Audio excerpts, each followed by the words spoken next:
Just want to let you know that no matter where we are. You just pointed at this. What is, you said there's a story behind this? Well, when I coached at Ohio State, the worst job I ever had in coaching was being in charge of the Buckeye leaves. Because you got Buckeye leaf for, like tackle for a loss or big play on offense or whatever it was. So the players wanted multiple Buckeye leaves. Absolutely. So the coaches would do how many each guy got, and then they would come and want to lobby for more. AJ was a big guy about that. AJ, weren't you all pissed off about the amount of Buckeye leaves you had every single week? No, I played for Jim Tressel. There was clear rules on what got you a leaf and what didn't. So if you had any argument, he shut you down right away. We knew what was going on. Was there people lobbying for? How about kickers and punters? You guys give any kicker and punters? Oh, yeah, absolutely. Big time punt. I hit a 50-yarder. I'm getting a Buckeye leaf. Oh, yeah. Ho-ho! Wow. Ho-ho! I like that, Coach. How often have you been out here? To not just Oregon, but this stadium, this field? We got a massive one tomorrow, 2 versus 3. College football's cooking right now. Yeah, we played here when I was at Michigan State, and obviously I came here a few times to work out players, being when I was in the NFL, but this is a hard place to play. Hard place to play. Is it the travel or is it the fans? Is it all of it? All of it. Because travel, this is way out here. Way out. But this is a tough environment in this stadium to play in. It was really difficult.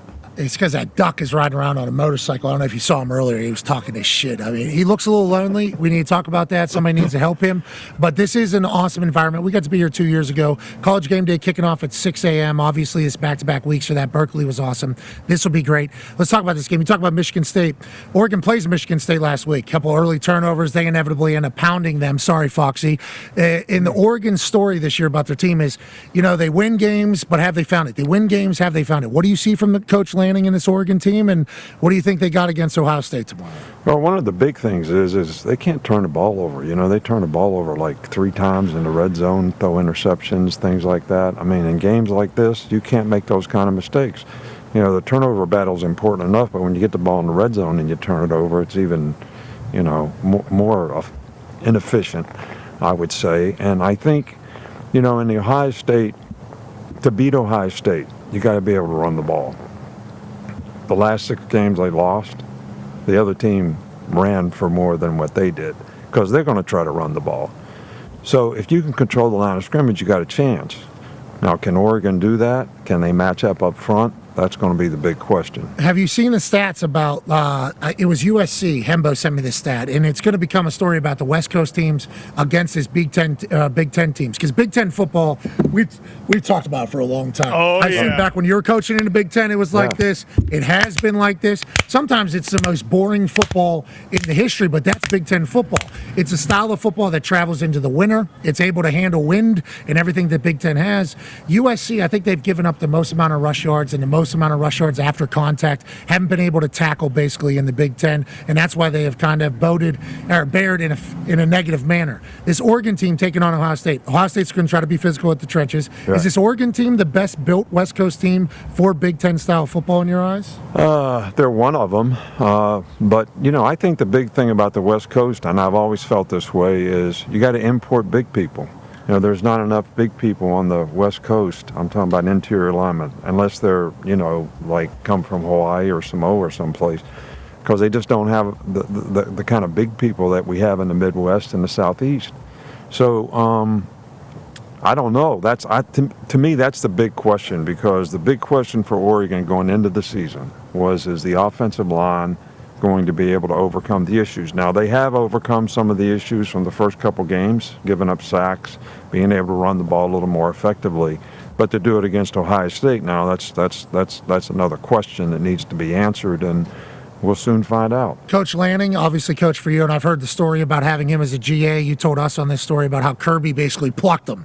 Whenever you went to hire him, Kirby plucked him to Georgia. Then he gets a head coaching job at Oregon. I got a chance to see him this morning. His energy is infectious. He's obviously very young. He's a head coach at a big-time program. Have you talked to him? Yeah. And how do you feel about the job that he's done as a head coach? I think he's done a great job. I thought he did a great job when he was at Georgia as a coordinator, and I think he's done a great job here, and they've had a fair amount of success, and I think this is the one team that can be successful in the Big Ten out here, probably more than the others. You talk about USC, but their big issue is they can't run the ball. They can't protect the quarterback.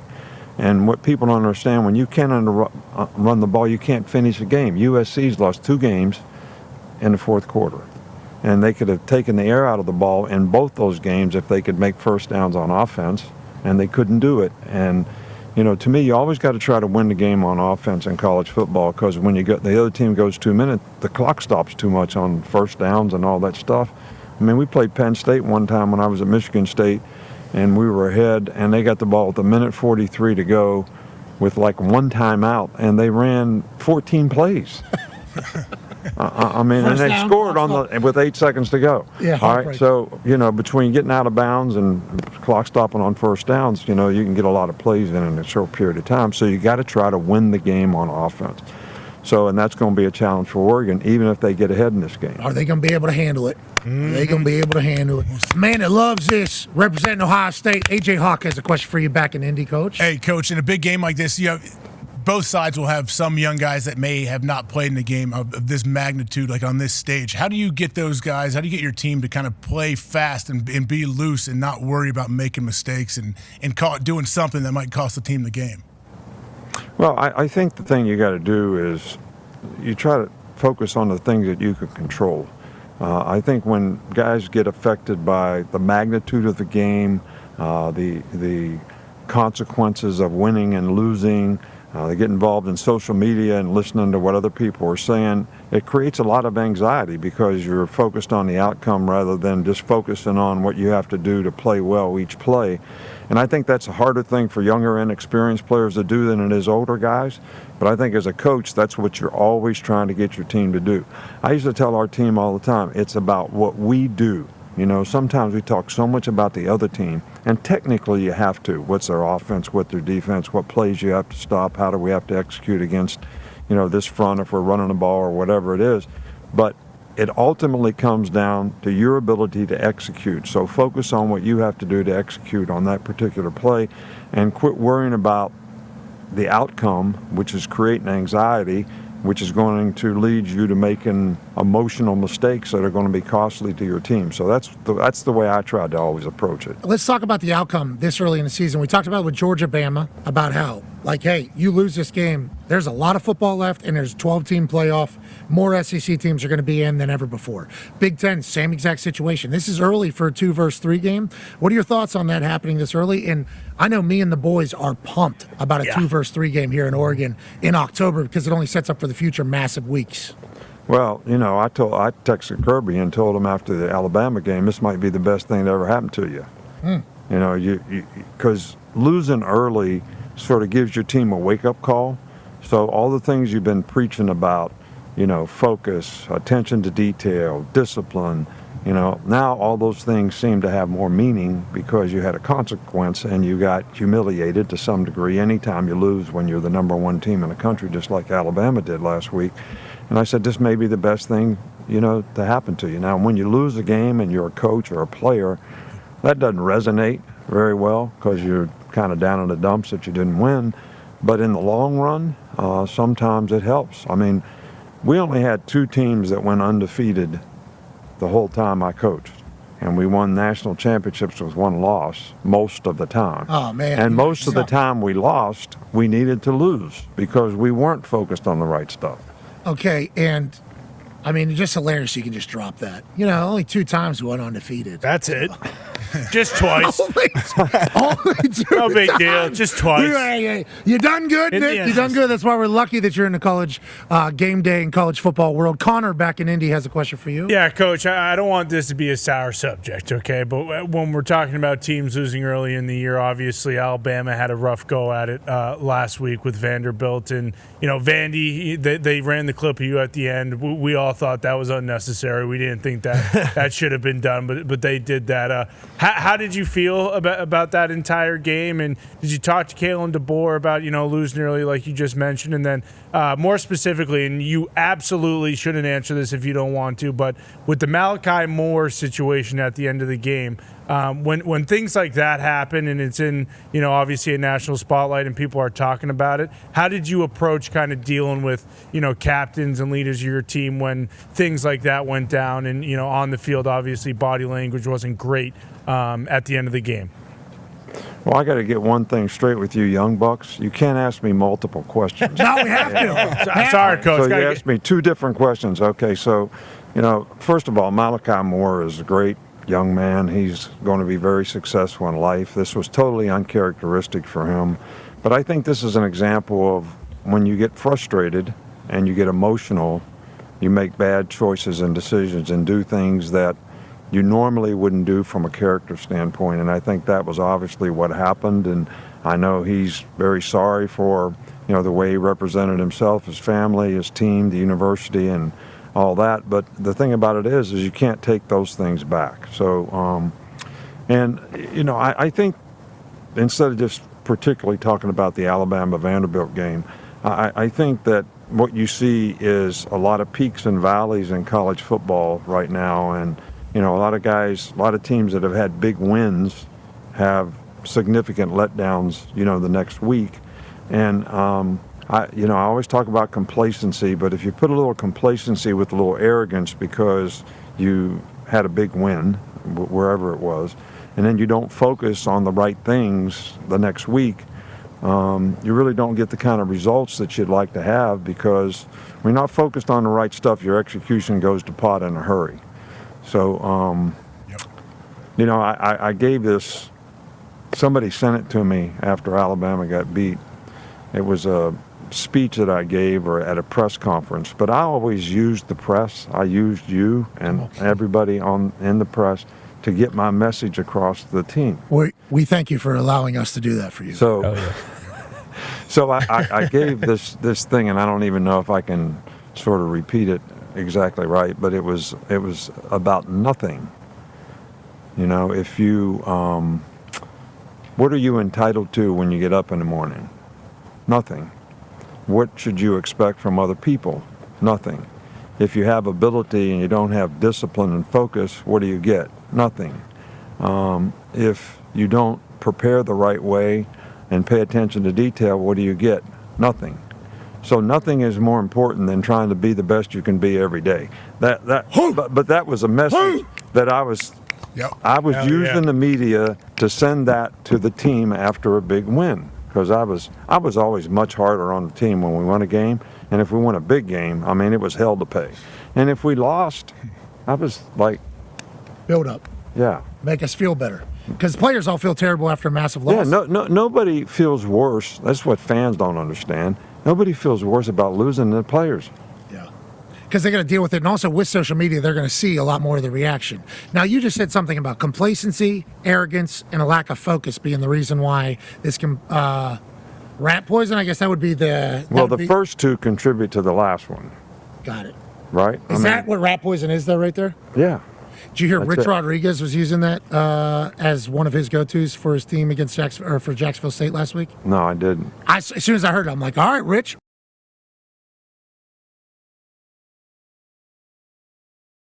He said rat poison. I enjoyed it. I like that. Watch your mouth, Coach. That's unbelievable. Tone Diggs back in Indianapolis has a question for you. Yeah, Coach, no one better to ask than this, because you've been on both sides of the sideline, both sides of the ball, the situation here. For LSU at night has a big one against Ole Miss this weekend. We were talking yesterday about the insane record for LSU at home at night. What is that atmosphere like, and what is the advantage that LSU has home, especially at night in Death Valley? Well, let me just tell you a story. When I first went to LSU, they weren't very good. I think they were 3-8 the year before. And in those days, they picked what time you played based on how good you were. Because to be on the CBS game was 2:30. You had to be good, because they always picked the best game. So we got to be halfway decent. We started having lots of 2:30 games, and the fans just went berserk that we weren't playing at night. And, I tried, because they wanted to use the whole day to get tuned up for a night game. Oh, yeah. Hell yeah. Oh, yeah. Down there in the bayou. And I tried to give them a coaching point and say, well, why can't you get half tuned up, go to the game, and then have an after party and get further tuned up? Bingo. All right, but they didn't buy that. All right, so my point being, Good time. That's awesome. Sounds like Got fun. to start earlier in the morning. Try to coach they them will up. be juiced. They will be juiced and ready to go. And it's hard to play at LSU at night. I mean, I remember when Tua was playing for us, and we had a really good team, and we got the ball in the beginning of the game, and we went right down the field, and we got down there on about the 20-yard line in the student section. We had like 4 straight false starts. I mean, we couldn't go on silent. We couldn't go on clap. We couldn't get the ball snapped. You've mentioned this a few times whenever they're talking about like records and outcomes. And I think, I don't know who mentioned it, but somebody said like, playing a away game at night is tough. And you're like, well, playing an away game at LSU is a little bit tougher though. Like, are they going to factor that in whenever they're doing all the rankings at the end of it? That is a real conversation piece. I think everybody in the SEC that's coached feels should be added into it, I think, right? No, I think you're right about that. I think it's, we've never had playoff games in college that were at a home site. Oh, it's going to be awesome. And it will be a huge advantage, especially in the SEC, because there's so many hard places to play. I mean, it's hard to play at A&M. It's hard to play at Tennessee. It's hard to play in the Swamp. I mean, it's hard to play a lot of places. But that's why the league is what it is. The people in the Southeast have great passion for football and college athletics, maybe more so than other places, because there were no pro sports in the South early on when they grew up. Yeah. So they all relate to college athletics, which I think is fantastic. It was the greatest experience for me in all the places that I coach, including the NFL. And there were some hard places to play in the NFL too, but man, I tell you, the spirit and the passion in the Southeast is phenomenal. So I grew up in Pittsburgh, NFL town, playing soccer, and then I get dropped into college football, and I'm at WVU. We're real good. So all these people though that are college football experts would be like, yeah, but down in the SEC, we played at Georgia, obviously, and the Sugar Bowl beat them by 3. No big deal. We played Mississippi State down there. We played a couple different teams down there, and they're like, it's different down here. It's different down here. I never really had enough respect for it though, because we beat them. So like we would beat the SEC teams that we play. Then I start doing College GameDay, and we start going down to these SEC games, and I'm like, oh, it is different down here. It's a religion. It is an actual religion in the South, these schools and these teams. And it's not just like a nice religion where they're very kind. They are ruthless down there about their teams and fully committed. It is beautiful. But AJ, can you give me a scouting report on just how good was Georgia and how good was Mississippi State when West Virginia beat them? Oh, it was the Sugar Bowl. That's a great question you have there, It was Coach. I the don't know. Sugar Bowl, pal. Great question. They probably Okay. had some guys sitting out, didn't they, Pat? If it was a bowl game, were they guys already sitting out back then? No, in our era, AJ, as you know, we played bowl games, okay? And that was the first BCS game for West Virginia. It was a big deal.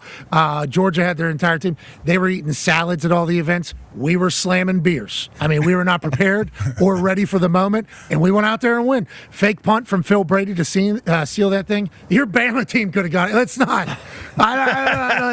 West Virginia was very good back in the day. Okay. And we got the Coal Rush game this Hell week. I don't know if you know that. Let's go. Yeah. We're in all blacks, Iowa State. Some are saying it's a must-win for Neil Brown. A must-win It for is. Neil Brown. Iowa State's pretty good, though. I mean, I watched them this week, and quarterback's good. They play well on defense. They got 9 starters back on offense and defense. So this is going to be challenging. They got a more mature team, probably play better on the road, but Mountaineer Field's not an easy place to play either. I'll give you that. You're damn right, Coach. AJ has another question for you. Coach, my question is just for you personally. Like, do you like game day? How are you enjoying yourself week to week? Because you're awesome on there, and it looks like you're having more and more fun every single week we watch. I know, Pat's trying to feed you tomahawk steaks, and you guys all have fun on there. But how are you enjoying yourself? Because it seems like you're having a good time. I do, and I think the thing I enjoy most is it keeps me involved in the game. And you look at the game different. When you're coaching a team, you're looking at everything through a straw, your team and who you're playing. But being on College GameDay, for the first time in my life, really, I'm seeing college football from 1,000 feet. Looking at all the teams. Like when I was coaching Alabama, I knew what Nebraska was like, or Oregon. We didn't play them. So, and it's kind of fun. And I like it. And I think we have a great team on College GameDay. I enjoy Pat. I enjoy, Kurt. I enjoy all the guys.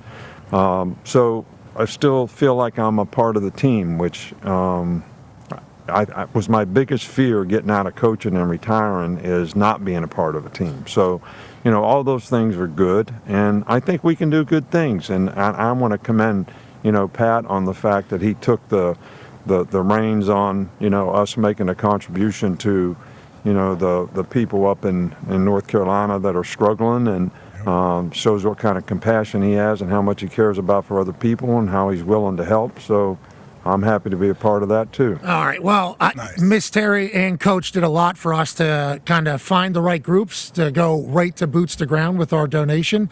And while you were talking, thank you for the compliment. Obviously, you're awesome. But he's the coach of this team too. AJ, you know that though. You know that, AJ. Oh, yeah. So whenever he speaks, it's like, all right, let's listen.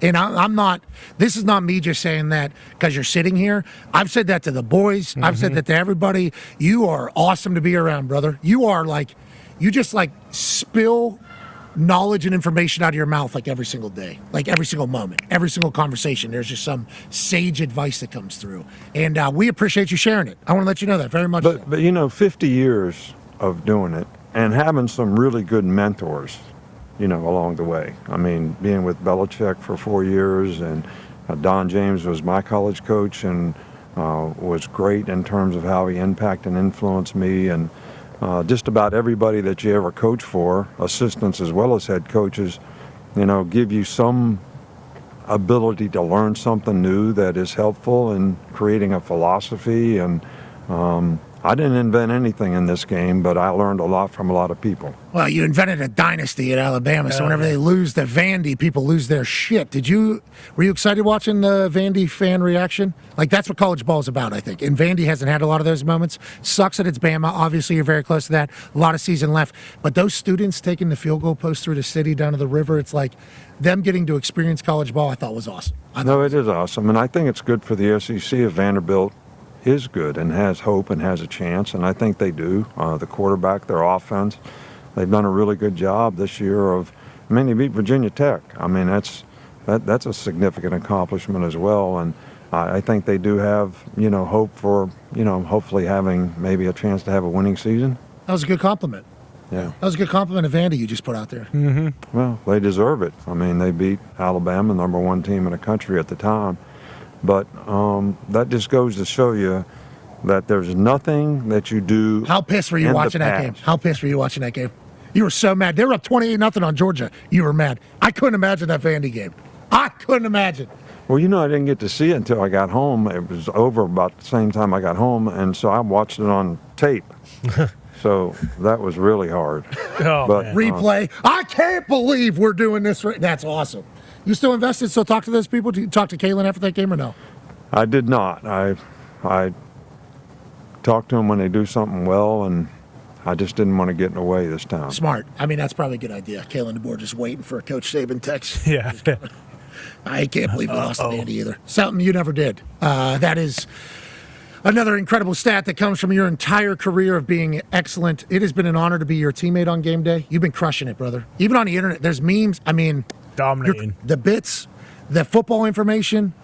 How about you saying Stanford Steve's girlfriend from Cal? I mean, That was a good one. That was a good You're batting 1,000 right now, brother. You're batting 1,000 right now. It's fun to watch. One thing I would like to comment on, though, is, talking about Kalen, I always really put a lot of pressure on the assistant coaches because they're kind of your lieutenants to get the message to the team. And I think Kalen has been doing a good job of getting the right message to the team, but everybody in the organization has to reinforce that because they're the people that sit in the meetings every day with the players, and they got to impact that. And, I mean, Vandy was 12 for 18 on third down. Jeez. Can't have it. Woo. I mean, that's there's no way. That's why they have the ball for 76 plays in a game or whatever. You got to get off the field on third down. Now, it's the good news is you created 18 third down, so something got done right before that. Yeah, first 2 downs, I guess, going good. God, Vandy running your video immediately afterwards from our show. Did you hear about this? That's not right, Coach. No. You have not heard about this? Oh, man. No. I don't Well, know. consider me a newsbreaker. So, Coach, sit down. Coach, on our show, you are sitting. This is good news. On our show, we were in Oklahoma. Is that where it was? Yep. Yes. Was it? We were in Oklahoma, and we talk about the SEC and home environments. And you rattled off a lot of places that are good environments, and you said Really, the only place that is easy to play is Yeah. You said it, and it was like a passing comment, obviously, and I think it's been relatively true for a very long time. So as soon as they get that win this past weekend over Bama, they run that clip in the stadium immediately afterwards, and the place goes crazy, obviously. So you were there. Yeah, but if you looked at the stadium, half the people were Alabama. Good point. And you say that So in you the can clip, say- Coach. You say that in the clip. No disrespect to Vandy. The whole one side Right. was red. Yeah. You're awesome. All right, I can't wait to see you 6 a.m. tomorrow morning.